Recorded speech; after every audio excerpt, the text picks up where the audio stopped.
오늘 설교 시작을 무엇으로 이야기할 것 같으세요? 씩 웃으시는, 네. 난리가 났죠. 대한민국이 난리가 났습니다.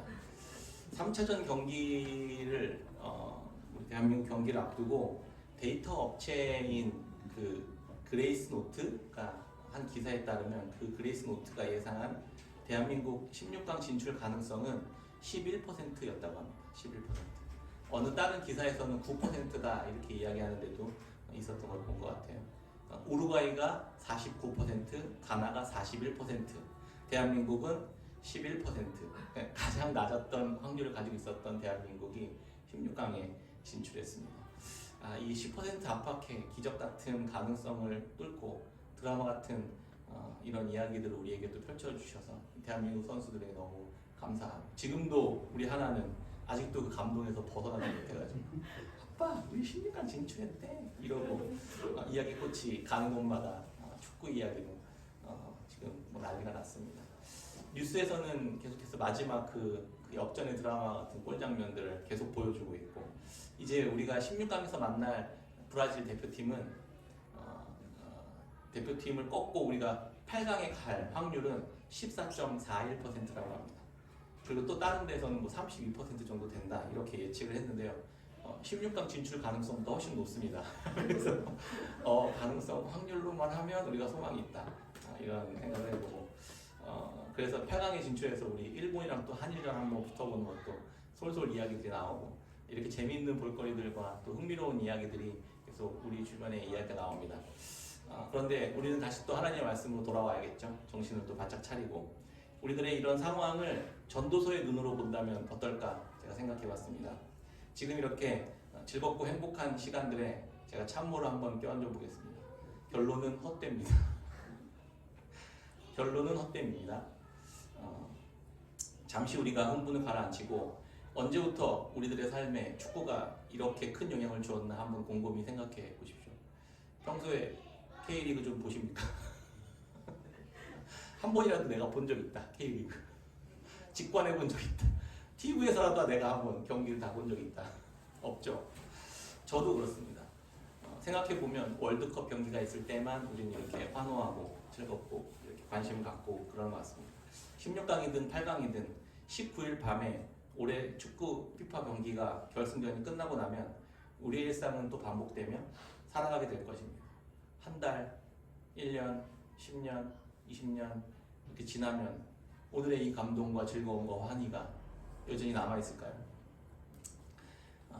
우리 기억 속에서 또 이런 일들은 또 하나씩 지워지게 되지 않겠습니까? 그러면 이런 즐거움과 기쁨은 다 허무하고 불필요한 것인가? 그러면은 전도서는 우리에게 뭐라고 어떻게 하라는 건가? 이런 이야기 또 질문이 또 생기죠. 전도서 중간중간에 그래서 이런 이야기들이 있습니다. 전도서 3장 13절에 보면 사람마다 먹고 마시는 것과 수고함으로 낙을 누리는 그것이 하나님의 선물인 줄 또한 알았도다. 전도서 5장 19절에도 또한 어떤 사람에게든지 하나님이 재물과 부요를 그에게 주사 능히 누리게 하시며 제 몫을 받아 수고함으로 즐거워하게 하신 것은 하나님의 선물이라. 이렇게 우리가 누리게 하신 것, 우리가 즐기게 하신 것, 우리가 기뻐하게 하신 것은 다 하나님의 선물입니다. 그래서 우리가 기쁘게 잘 누리고 누리고 또 함께 나누고 또 기뻐하고 즐거워하면 됩니다. 그런데 전도서가 우리에게 주는 메시지는 이런 거예요. 잊지 말아야 할 것이 있다. 잊지 말아야 할 것은 그게 전부라고 여기지 않는 것이다 라는 것입니다. 그건 해 아래에서 삶의 최선일 뿐이라는 것입니다. 그것보다 더 큰 그림 안에서 바라보아야 할 것들을 바라보고 인식하고 그것을 잊지 말고 살아가는 것, 그것을 우리에게 이야기해주고 싶었던 겁니다. 전도서가 우리에게 말해주려고 하는 메시지는 무엇일까요? 그것들은 감사함으로 기쁘게 잘 누리면 된다. 그런데 그것이 전부라고 여기는 순간 모든 것들이 다 허무해지고 헛되어진다는 것을 깨달으라는 것입니다. 이것이 무슨 말인지 좀 더 구체적으로 오늘 함께 살펴보도록 하겠습니다. 지난주 중에 제가 30년 넘게 교회를 몇 개나 개척하시고 캄보디아의 선교사님으로 학교도 세우고 평생 목회를 해오신 아내의 모교회 원로 목사님과 단둘이 오랜 시간 동안 대화를 나누는 기회가 있었습니다. 지혜서를 묵상하고 있는 요즘에 이 노 목사님과 마주 앉아서 그분의 말씀을, 그 지혜의 말씀들을 이렇게 듣는데 기분이 묘한 거예요. 잠언과 전도서에서 이야기해주고 있는 그 이야기들이 이 앞에 계신 노 목사님의 입을 통해서 들려지는 것 같은 그런 묘한 기분도 느꼈습니다. 되게 참 감사했습니다. 그래서 이분은 평소에 굉장히 삶으로 많은 분들의 존경을 받기도 하고 많은 분들에게 좋은 선한 영향을 주시기도 하고 그런 은혜를 베푸신 분이었습니다. 큰 교회를 목회하시면서 되게 검소하셨고 말씀에 대한 이해와 깊이도 평상시 보통 사람들과는 다르게 지혜롭기까지 하셨던 분이었습니다. 오랜 시간 제가 대화를 나누면서 많은 배움과 깨달음이 있었습니다. 그 중에서도 잠언과 전도서의 차이에 대해서 이야기를 이렇게 해주시는 거예요. 본인이 이렇게 생각할 때 잠언은 옳고 그름에 대한 이야기를 해준다고 합니다. 그래서 옳은 것은 옳은 거고 그른 것은 그른 것이다라고 명확하게 분명하게 딱 짚어서 선을 긋고 이야기해 준다는 거예요. 그래서 이거는 선이고 이거는 악이다. 이건 지혜로운 길이고 이건 어리석고 미련한 길이다. 그러니까 선을 따르고 지혜로운 길을 따라라. 그래야만 그 지혜로운 길, 선한 길이 그곳에서 얻는 열매를 우리가 얻게 될 것이고 미련한 길과 어리석은 길을 따르지 말아라. 그것이 지혜로운 삶이다 라고 분명하게 이야기해 준다고 하는 거예요. 그런 거 같죠? 우리 잠언을 한번 살펴보니까 잠언에서는 약간 그렇게 분명하게 이야기해 주었습니다. 잠언은 명확하고 분명하고 또 단호하게 우리에게 이야기해 줍니다. 그래서 청년들이나 젊은이들에게 들려주는 이야기처럼 보인다고 하셨어요. 그러면서 이와는 다르게 전도서는 이제 인생을 어느 정도 살아보신 연륜이 있는 지혜자의 권면처럼 들린다는 겁니다. 그래서 잠언과 마찬가지로 지혜로운 것과 미련한 것, 우매한 것과 어리석은 것들을 이야기해 줍니다. 그러나 선한 것이 꼭 선한 결과나 정의로운 결과로 되갚아주지는 않는 일들도 빈번하게 있더라라는 그런 이야기들도 같이 해준다는 겁니다. 열심히 수고하면 많은 것을 얻게 되는 게 순리이고 하나님의 질서이지만 그것이 꼭 그 사람에게 만족과 유익이 되지만은 않더라. 이런 이야기도 같이 해줍니다. 그래서 단호하게 이건 옳은 거고 이런 건 들은 거야. 그리고 이런 건 좋은 거고 이런 나쁜 것이야 라는 그런 명확한 이야기보다 살아보니 이런 경우도 있더라. 저런 경우도 있더라. 다 선한 게 선한 것이 아니고 또 악한 게 또 악한 것만은 아니더라. 이렇게 이야기하더라는 겁니다. 그렇게 듣고 나서 살펴보니까 그런 것 같은 거예요. 그래서 전도서의 저자는 이렇게 제가 다시 한번 말씀 살펴보니까 자신의 이야기를 이렇게 하나하나 풀어줍니다. 다시 한번 그 앞본문에 있었던 이야기를 한번 생각해 볼게요. 자신의 인생의 의미와 즐거움을 얻기 위해서 전도서 저자는 자기의 이야기를 해줍니다. 그러면서 내가 많은 것들을 소유해 보았다 이런 이야기를 했잖아요. 그래서 많은 소유와 부를 가져보았습니다. 아무리 먹고 아무리 즐기고 아무리 누려도 가져도 이런 소유나 그것을 위한 수고들은 모두가 다 바람을 잡는 것처럼 헛되고 무익하더라 라고 자기의 경험을 이야기해 줍니다. 도무지 그런 것들이 나를 만족시켜주지 못하더라 라는 겁니다. 채워도 채워지지 않고 오히려 더 목마름과 갈증만 남게 되더라 이런 이야기를 해줬습니다. 그래서 이걸로는 안 되겠다 그래서 생각했던 게 뭐냐면 더 많이 쌓아보자 이랬잖아요. 그래서 더 많이 쌓아봤더니 생각해보니까 나에게 유익이 되는 게 아니고 이런 수고는 내가 다 하고 이 수고에 대한 열매는 내 자녀들이 다 누리더라 이런 이야기를 하는 거죠. 그리고 내가 기업을 많이 꾸려서 더 키워봤더니 종업원들 월급만 더 많이 나가더라 이런 이야기를 하는 겁니다. 부를 쌓아보니 남 좋은 일만 시키더라. 그랬더니 또 허무하더라. 그래서 술로 한번 즐거움을 누려봐야겠다. 그래서 진탕 마셔봅니다. 그러나 그것도 만족이 안 되더라. 그래서 지혜를 더 많이 소유해볼까? 지혜도 소유해봤습니다. 그것도 헛되더라는 거예요. 지혜자나 우매자나 모두 다 오랫동안 영원히 기억됨이 없이 다 잊혀져 가더라. 이런 이야기를 지난주에 같이 나눴죠. 그래서 다 허무하게 끝나더라. 지혜롭게 사나 어리석게 사나 그 끝은 다 똑같이 허무하고 헛되더라는 것입니다. 사람의 욕망은 온 우주를 다 주어도 채우지 못합니다. 만족함이 없는 겁니다. 그러면 전도서 읽으면서 우리는 이런 질문을 할 수 있죠. 그럼 우리 보고 어쩌라는 거야? 라는 질문을 하게 됩니다. 그렇죠? 전도서의 저자의 말은 그냥 모호하게 들리는 이것도 좋은 거지만 저것도 나쁘기만 한 건 아니야. 이것도 얻고 저것도 조금 얻어. 약간 이렇게 그런 말처럼 좀 들려요. 전도서 7장 15절에 보면 이런 이야기를 합니다. 내 허무한 날을 사는 동안 내가 그 모든 일을 살펴보았더니 자기의 의로움에도 불구하고 멸망하는 의인이 있고 자기의 악행에도 불구하고 장수하는 악인이 있으니 지나치게 의인이 되지도 말며 지나치게 지혜자도 되지 말라. 어찌하여 스스로 패망하게 하겠느냐. 지나치게 악인이 되지도 말며 지나치게 우매한 자도 되지 말라. 어찌하여 기한 전에 죽으려고 하느냐. 너는 이것도 잡으며 저것에서도 내 손을 놓지 아니하는 것이 좋으니 하나님을 경외하는 자는 이 모든 일에서 벗어날 것입니다.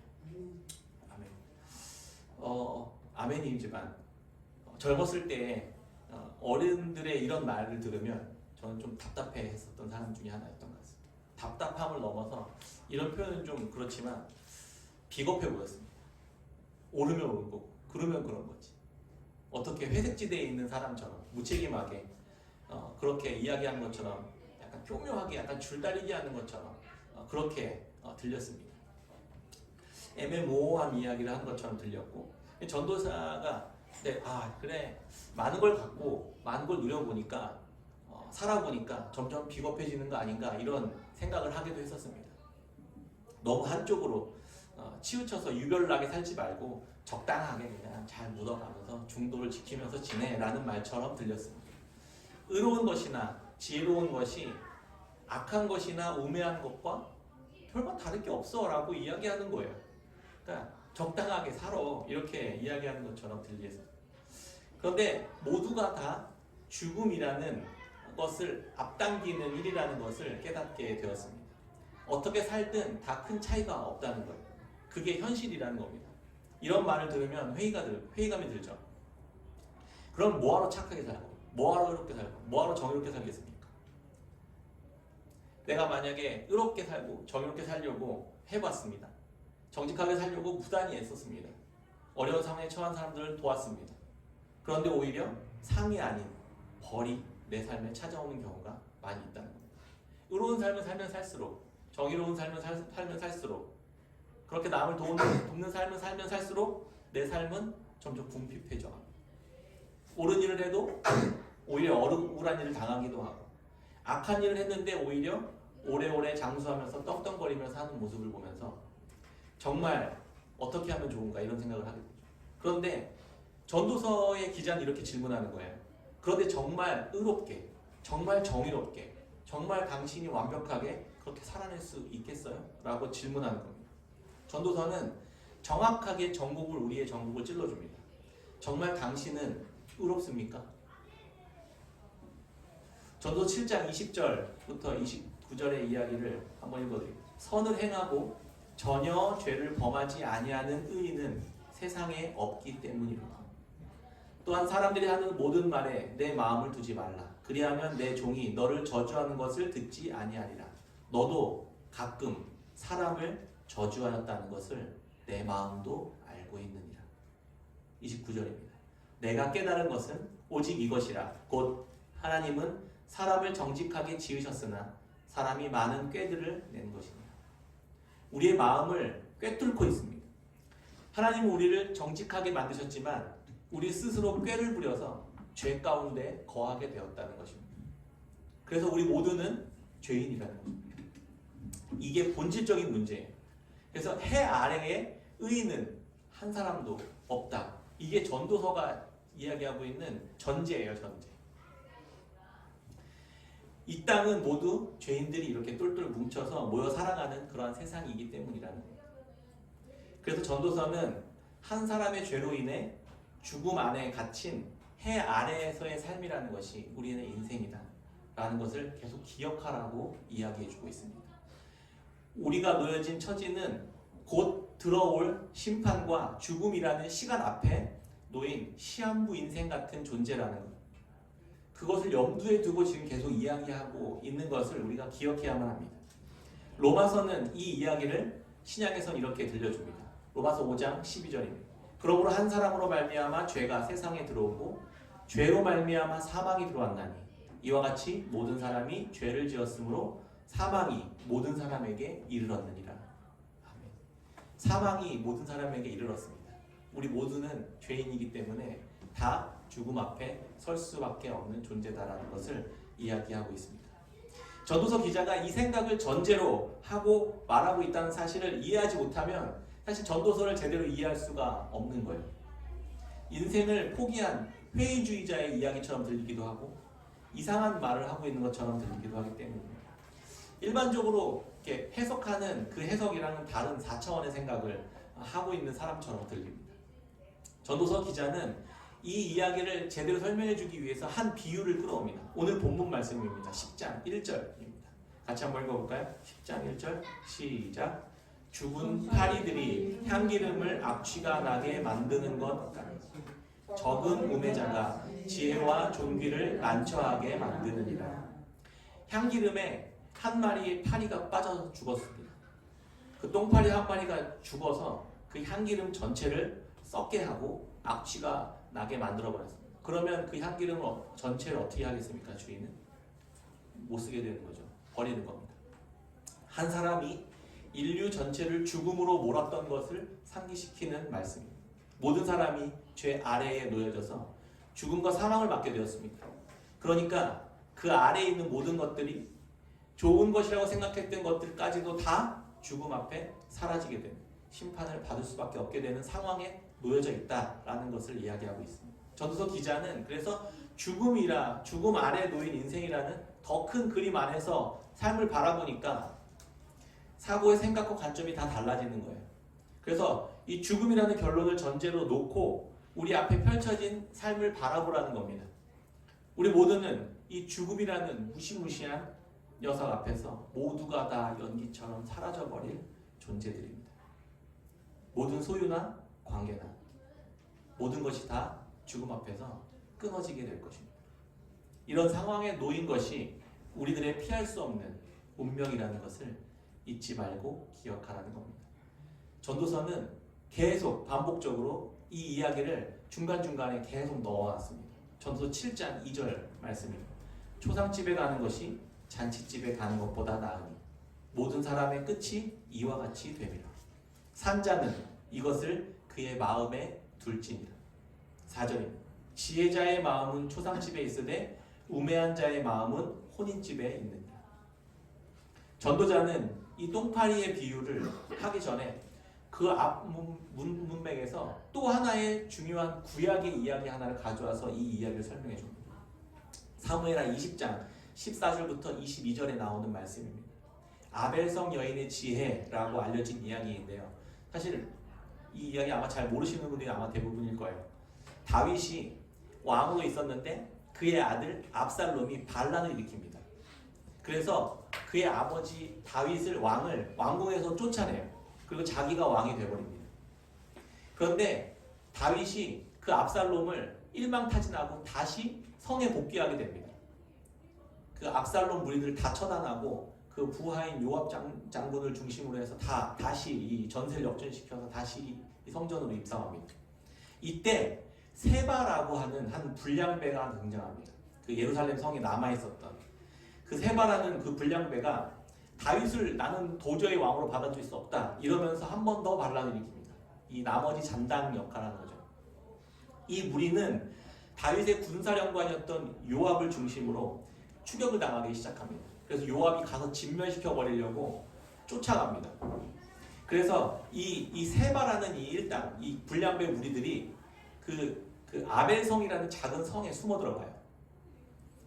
그리고 나서 요압이 그 성을 추적해서 그 앞에 성 앞에까지 이르릅니다. 그리고 그 성을 포위하고 그 성을 완전히 진멸해 버리려고 벼르고 있는 상황의 그런 상황의 이야기가 사무엘하 20장 14절부터 22절에 나오는 이야기예요. 이 아벨성 여인의 이야기. 이 성 사람들 입장에서 어떻게 될까요? 곧 진멸당하게 생긴 겁니다. 이 세바라는 사람 한 사람 때문에 큰일 났습니다. 다윗의 군사령관이 이 온 군대를 이끌고 작은 아벨성을 진멸하기 위해 눈앞에 나타납니다. 곧 진멸되기 죽기 직전에 놓여져 있습니다. 이때 아벨성에서 무명의 지혜로운 여인 한 사람이 나타납니다. 그리고 요압을 부릅니다. 야, 일로 와봐요. 요압. 당신은 이스라엘의 충성된 어머니 같은 성을 멸하려고 지금 이렇게 하시는 겁니까? 이렇게 질문합니다. 어떻게 당신은 여호와 하나님의 기업을 그냥 집어삼키려고 이런 짓을 하고 있습니까? 라고 질문합니다. 그럴 때는 요압이 뭐라고 하냐면 그런 게 아니라 이 세바라는 반역자 한 사람이 이 성에 침입해 들어갔습니다. 그래서 나는 그 세바를 죽이려고 지금 이렇게 하고 있는 겁니다. 라고 이야기해요. 그 자만 그 사람만 내어준다면 나는 성 공격하지 않을 겁니다. 이런 이야기를 해요. 그래서 이 여인은 성 안에 들어가서 사람들에게 이야기하고 그 세바라는 그 불량배의 목을 따서 이 요압에게 목을 던져줍니다. 그리고 나서 이 요압은 군대를 철수시키고 이 성은 진멸을 멸하게 됩니다.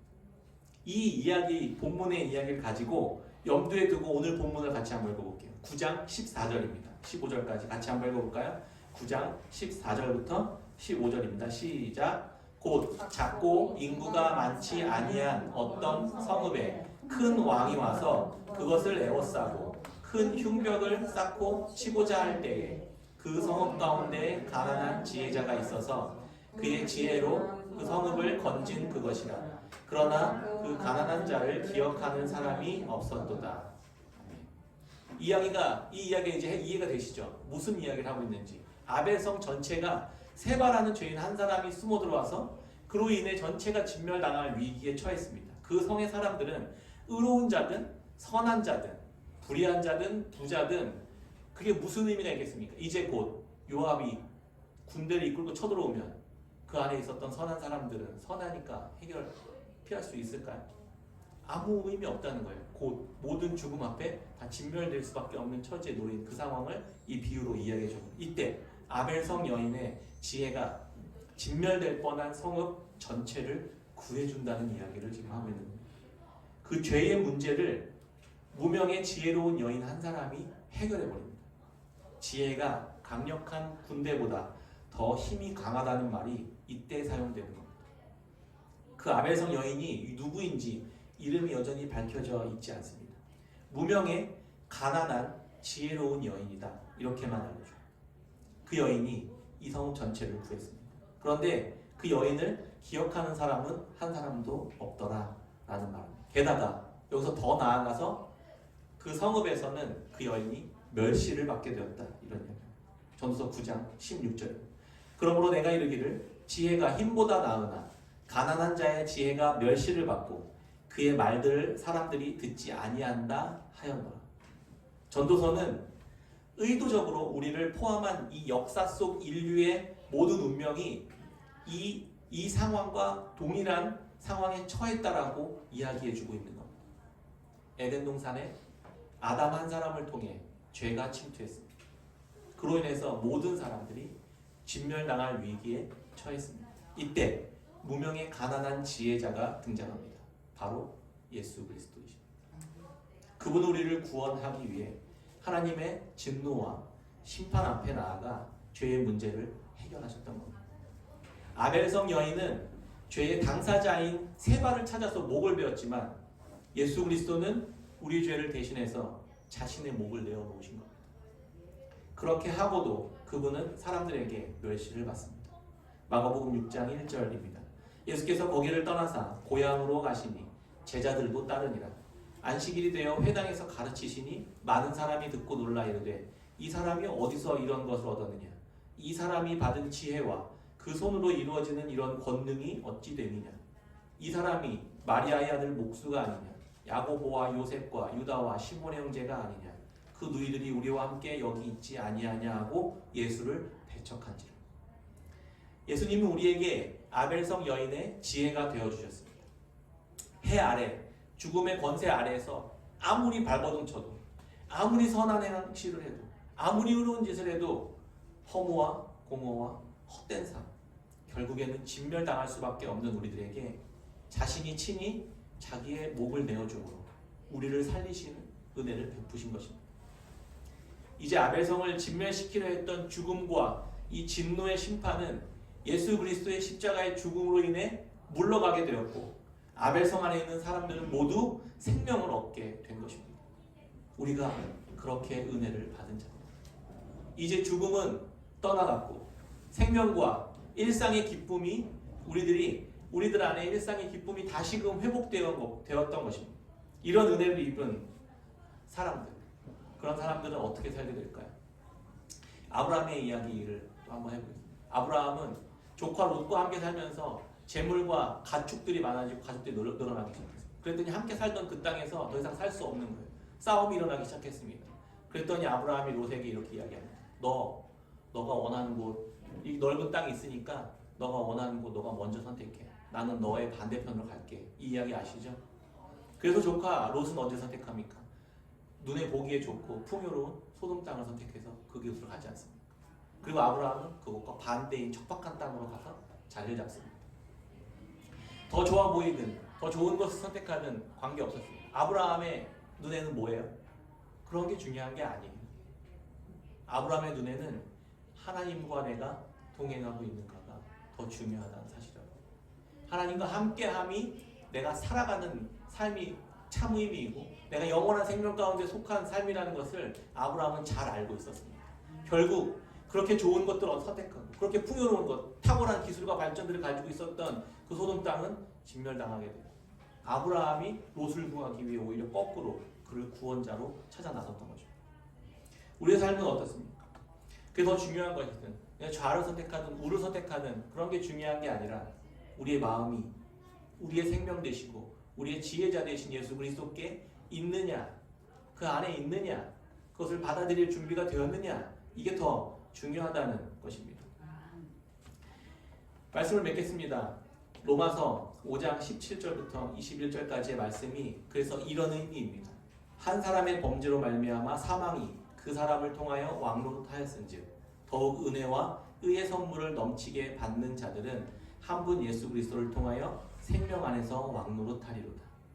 그런즉 한 사람 한 범죄로 많은 사람이 정죄에 이른 것 같이 한 의로운 행위로 말미암아 많은 사람이 의롭다 하심을 받아 생명에 이르렀느니라. 한 사람이 순종하지 아니함으로 많은 사람이 죄인 된 것 같이 한 사람이 순종함으로 많은 사람이 의인이 되리라. 율법이 들어온 것은 범죄를 더하게 하려 함이라. 그러나 죄가 더한 곳에 은혜가 더욱 넘쳤나니 이는 죄가 사망 안에서 왕노릇한 것 같이 은혜도 또한 의로 말미암아 왕노릇하여 우리 주 예수 그리스도로 말미암아 영생에 이르게 하려 함이라. 전도서는 우리 인생의 실존을 적나라하게 이야기해 줍니다. 우리 눈에 의롭건 선하건 깨끗하건 예배를 잘 드리건 관계없이 우리 모두가 다 죄인이고 악이 가득한 자들이라는 사실을 고발합니다. 그래서 이 죽음의 다스림 아래서 살아갈 수밖에 없는 존재라는 것을 깨닫게 해줍니다. 이렇게 허무하게 끝날 수밖에 없는, 진멸당할 수밖에 없는 우리에게 예수 그리스도를 보내셔서 이 아벨성 여인처럼 우리도 모르는 사이에 이 문제를 해결해 주셨다는 것을 우리에게 이야기해 줍니다. 그리고 그 생명 가운데로 우리를 하여 나아오라고, 이 땅에 있는 것들에 매몰되어서 그것이 우리의 삶을 다 충족시켜 줄 거라고 믿고 따라가는 허무한 인생을 살지 말고 그것이 다 그리스도 안에서 영원한 생명으로 새롭게 된 것이라는 사실, 우리 또한 그렇게 새롭게 된 자들이라는 사실들을 깨닫고 그것들에 매여 종노릇하는 것이 아니라 그것들을 그리스도와 함께 이웃과 함께 아름답게 행복하게 누리며 기쁨으로 함께 나누며 살아가는 그 영원한 삶에 속한 삶으로 살아가라고 우리에게 이야기해 주고 있는 것입니다. 그래서 전도서의 마지막 결론은 이런 이야기입니다. 전도서 12장에 보면 12장 1절 이런 이야기입니다. 너는 청년의 때에 너의 창조주를 기억하라. 곧 곤고한 날이 이르기 전에 나는 아무 낙이 없다고 할 해들이 가깝기 전에 해와 빛과 달과 별들이 어둡기 전에 비 뒤에 구름이 다시 일어나기 전에 그리하라.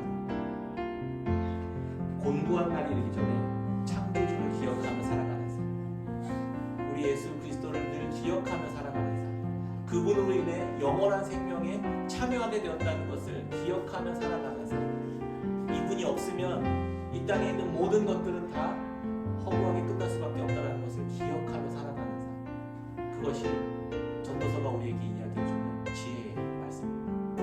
우리가 이 사실을 늘 기억하며 그리스도와 함께 영원한 삶에 속해 살아가는 저와 여러분들의 삶, 복된 삶 다 누리며 살아가시기를 주의 이름으로 축원합니다. 아멘.